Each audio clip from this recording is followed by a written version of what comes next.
Oh no. Oh no. Oh no, guys, bleach here. What do you think?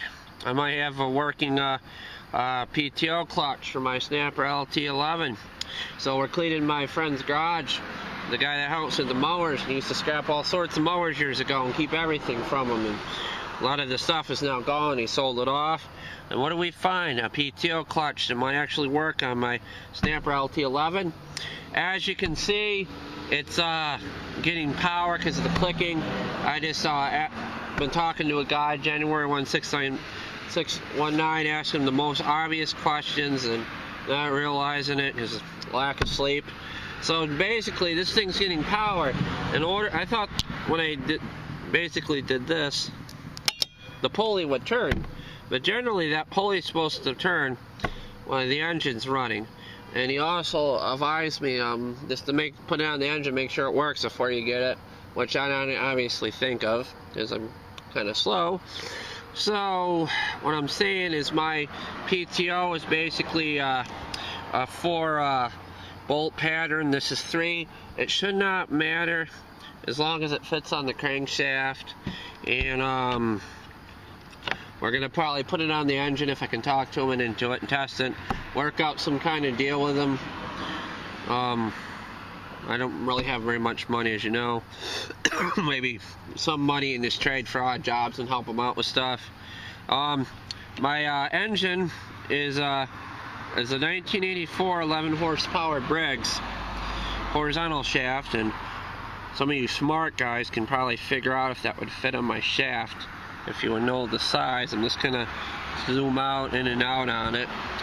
So yeah, guys, I can't believe this. I've been looking all over the internet for one of these, and what does he have? He has it right in his garage, just sitting on the floor. We moved some stuff and we found it. So awesome, guys. He had a snapper tractor just like mine years ago. He junked. It was back before I really talked to him. Honestly, if I did talk to him back then, I probably would have jumped on it. That was probably 10 plus years ago, maybe 13, before I even got to this tractor mess you guys watch. Before really YouTube was a popular thing and anybody could be famous just by putting up a video. But I'm going to leave you with that, guys. So stay tuned. You might actually see something working for a change instead of me fumbling in the garage, not knowing what I'm doing, trying to make something work, and there's not an outcome and it does not work. So I don't know, guys.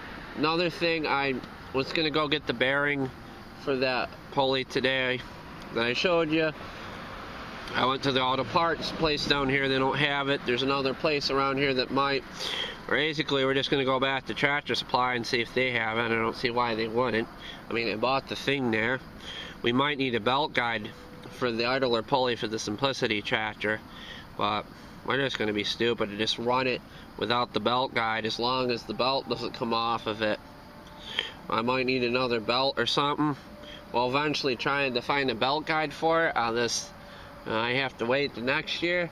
As long as I can get the tractor moving, I'm happy. Maybe I'll worry about putting that wiring harness in it next year. Right now, when I see this thing, I'm more concerned about getting the snapper lt11 tractor done, because that thing runs, it moves, there's nothing else more to do to it but to put this thing on it and cut grass, and then it's done. I'm not doing anything further with it. And most of you remember my wiring harness is a little wonky, so basically I think it was old Chevy 4x4, he told me how to wire one of these up.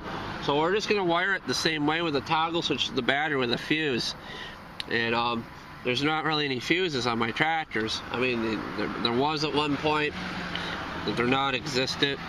All I know is I can turn the key, starts up, the battery charges just fine, and what else?